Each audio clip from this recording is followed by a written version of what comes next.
Today we edge in chess. Now first of all, I'm going to show you how not to edge. I've edged for 2 games straight and completely won. I'm going to do the same thing again. We edge once again and we get scholars mated. Okay.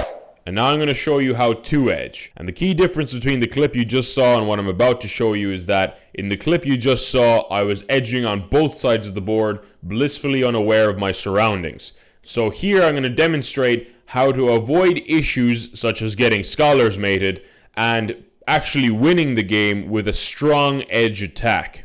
Now start off with e4. Now you always want to strike in the center. You never want to let your opponent know that you're edging. It might throw them off. It might cause an early climax, and we don't want to do that. So after e5, responding in normal fashion, we now begin our edge, h4, preparing to push h5 and h6 until we can no longer edge. And once we're done there, then we can consider moving this pawn, though in some cases it may not be needed, just like this one.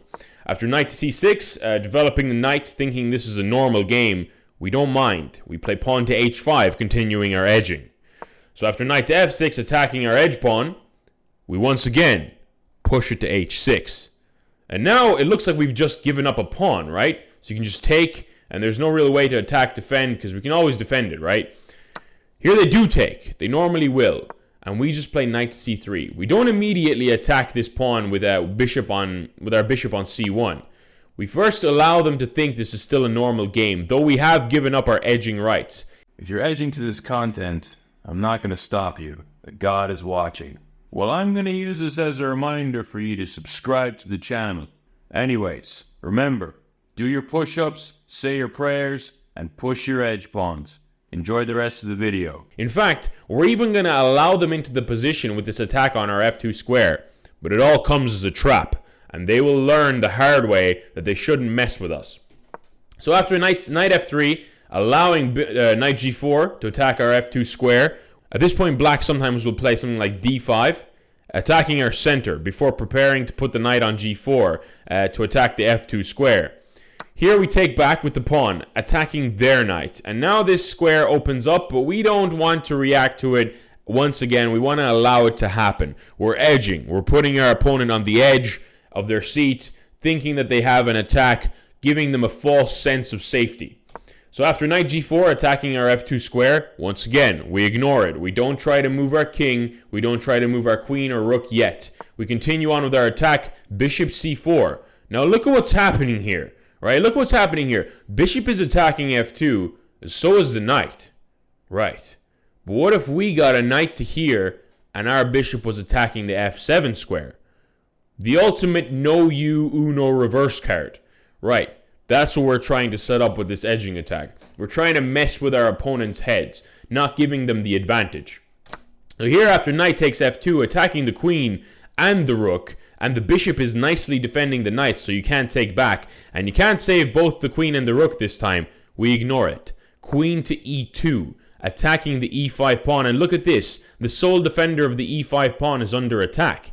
So what does black do? At this point, it's best for black to just take the rook while it can, because this pawn can't be saved. And the knight, sure, it also can't really be saved, and it's still an exchange. So after pawn takes the knight, there are a couple of options here. You can castle and give up this pawn. Right, but that comes with the problem that now your king is exposed on this side of the board, and it won't be long before you win this knight back, in fact, being up 2 pieces for a rook. So the best option is to move your knight to get it to safety and allow white to take this pawn, because you're going to block with the queen, pinning the 2 pieces to the king. So it's not a case where you lose a rook, because the queen will be pinning the other queen. You'll see in a moment. So here after queen takes queen e7, and now this white queen can't take the rook because it's pinned by the queen. But you don't want to take this queen on e7 immediately. No. That's not a very edge kind of attack. Here you want to continue moving your pieces forward. Play pawn to d4, attacking the bishop. Now it might look like you're doing it to defend the queen, but no, there's a more sinister agenda at play. And that is if queen takes, now you take with the knight, giving up this pawn. And as I said, guys, this is the ultimate Uno reverse card. Now if you look at the position, the pieces are eyeing up the f7 square very similarly to how the black pieces were to us earlier on. After bishop takes f7, now the king has to move. And if you look, our undeveloped bishop comes alive. Bishop takes h6 with check, forcing the king to the only square that it has, and that's on e7. And now we can give a couple of more checks, and obviously black can choose to have a draw here or white. We don't play with a draw on the edging attack. The edging attack is far too formidable for that kind of behavior. So after this, you want to play knight d5 check, forcing the king further into the position, otherwise they risk getting checkmated. And after the king comes to d6, now we continue our attack once again with knight to c4 check. Look at this bishop, defended, this square covered. You could take here or you can move forward into the position. So let's say black comes to c5. Very common in lower elo plays to miss the hanging pawn and go further into the position. So after you've come further into the position, you can see the knight is covering these squares, though this knight is currently under attack and hanging. We ignore it. Push the pawn to c3, give up the knight to attack the bishop. After king takes knight, we don't immediately attack the bishop. First we give a check, because the bishop is checking the king, and we attack the rook. And if you look at the available squares for the king, there's not very many options. You have this square and you have this square, and that's about it. So you better pick your poison well. Normally people will go back to the position, maybe potentially pushing b5 and then putting the king here behind the pawns, getting it to safety, avoiding this check with rook to d1 going this way. So after pawn takes bishop finally, king is pretty much forced to take back or take this pawn once again. Yet again, it's poisoned because of rook to c1 now, defending the knight and putting the king in check. Here you play bishop to g7. And now look at these squares.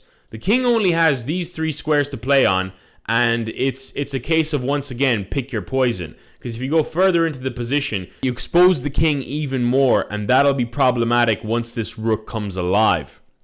So after king comes back away from the open squares, once again, you do not take the rook. Here you play rook to c1 check, and again, these squares are limited. You only have 2 real good options. Now all of these options that you have lead to an eventual checkmate. But let's say you go king to b4. Now this is a forced checkmate in 15 after king to b4.